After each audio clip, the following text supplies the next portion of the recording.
נמצא איתנו כאן רודי ג'וליאני שהיה ראש עיריית ניו יורק בשעת התקפת הטרור הגדולה במגדלי התאומים. הוא גילה אז נחישות ומנהיגות בהובלת המערכה האזרחית נגד הטרור. הוא עשה את אותם דברים שהיה תובע מחוזי במלחמה נגד מערכות הפשע. הוא מנהיג אמיתי. אני שמח לארח אותו כאן במרכז בגין כדי להציג בפניו את חייו של מנהיג דגול של מדינת ישראל, שגם הוא גילה נחישות גדולה מאוד המאבק נגד הטרור ואיומים קיומיים על מדינת ישראל. הביקור הזה מגיע בעיתוי מיוחד, משום שהולך ומתגבש הסכם אפשרי בין המעצמות לאיראן, הסכם שיסכן את מדינת ישראל. וההסכם הזה, שישאיר בידי איראן יכולות לייצר הרבה פצצות גרעין, זה הסכם שמסוכן לא רק לנו, אלא לעולם כולו. האחריות שלי היא לעשות כל מה שביכולתי למנוע הסכם כזה. זוהי מורשת בגין, ואני הולך לאורה. For me to be here, Menachem Begin was a hero of mine. I served in the Reagan administration and in the Ford administration and as Associate Attorney General of the United States Attorney. I had the privilege of coming to Israel almost 30 years ago to the day, both for a visit and also to investigate a case involving a former Nazi named Karl Linus, who I prosecuted, and I needed the documents from your government to help in that prosecution. And I consider Menachem Begin to be one of the great leaders of your country, one of your great prime ministers, the man who really gave you a two-party system, and the man who gave you a legacy of parliamentary democracy that has been carried on, since then, and is now being done very, very strongly by the present prime minister.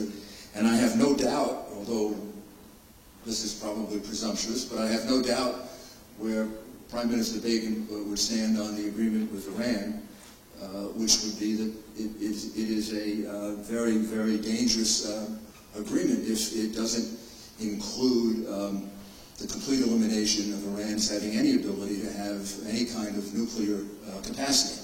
That has always been my position. It's been my position for years. It's been the position of most of these countries that are involved for a long time, and for a very simple reason. I lived through the Cold War. As I told you, I worked for President Reagan, who I believe is one of the 3 or 4 people that has to be credited with ending and winning the Cold War. And President Reagan always would say that the idea of mutually assured destruction, the United States and the Soviet Union having nuclear weapons, and world peace depends on mutually assured destruction, was some kind of a form of insanity. Because if a irresponsible man or woman were to become president of the United States or prime minister or premier of the Soviet Union, we could end the world. And he always was afraid of the idea of nuclear weapons being in the hands of irresponsible people. So I have no doubt where Ronald Reagan would stand today. And that is that nuclear weapons should not be in the hands of irresponsible people. Nuclear capacity shouldn't be in the hands of irresponsible people. And possibly the most irresponsible regime in the world is the regime in Iran. It's the biggest state sponsor of terrorism in the world. No one questions that. It presents without doubt an existential threat to the state of Israel. It's not just presents, it has announced that it is an existential threat to the state of Israel by saying that it wants to destroy the state of Israel. It has also made very serious threats against my country, the United States of America. It held Americans hostage during the Iraq War. I know personally from many of the generals, colonels, and soldiers in that war that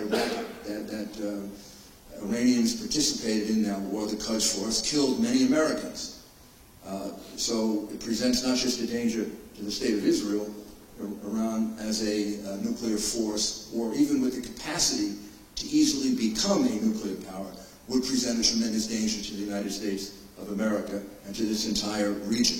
So I would just like the people of Israel to know that America is a democracy like you are, and we have divided opinions about this, but that there is very, very strong support in the United States, and I think you know that from the actions of the United States Congress, that there is very strong support that if we are going to have an agreement with Iran, that agreement is going to have to include virtually no ability for Iran to have any kind of nuclear capacity.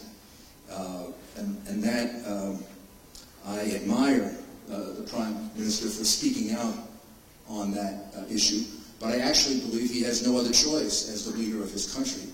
I think anyone else in his position leading this country would take the same position because of the threat that it poses to you. If someone threatens to kill you, if someone threatens to destroy you, you don't give them the gun to do it, unless there's something wrong with you. And this is virtually what you're being asked to do. You're being asked to give a country that has sworn to destroy the state of Israel the capacity to do it if it wants to. Any leader would have to stand up against that. I'm sure that would be true of Menachem Begin and Ronald Reagan, who both are my heroes, and I know that's true of the Prime Minister, and it's certainly true of me and John McCain and numerous Americans that I can mention. I venture to say that that is a majority opinion in the United States. The second thing that I learned today in discussions with the Attorney General's office and a number of your lawyers, because that's really what I am, a lawyer, for better or worse. Usually when I say that in the United States, I get booed, so I'm glad you didn't boo me when I said I was a lawyer. Lawyers are very unpopular in the United States. But I understand there's the issue of the International Criminal Court possibly taking action against the people in Israel. I would also like you to know that many legal scholars in my country and many lawyers in my country resist joining the International Criminal Court for any number of reasons, the most important of which is we don't want to give up our sovereignty. Like you, we have established a system of government that includes a president, a Congress, and courts. We very carefully pick our judges. We try and give due process to our people, and we're very proud of our legal system, as you are. And we're very jealous about our sovereignty, and we don't give it away easily. And if your country needs any help or any support in resisting that effort, I certainly believe that I can speak for any number of Americans and American legal scholars that would point out why an international criminal court, particularly at this particular time, and ceding sovereignty to that court would be a terrible mistake. Let me conclude on a note about Menachem Begin, which is that he has the quality that I admired so much in Ronald Reagan. He was able to very clearly state the goals that he had for his country, and he was able to stick with those goals, whether they were popular or unpopular, because in his heart and in his soul, the question he was asking is not what makes me popular, but what's good for my people. And that makes him not just a prime minister, but a great one and a great figure in history. Thank you very much.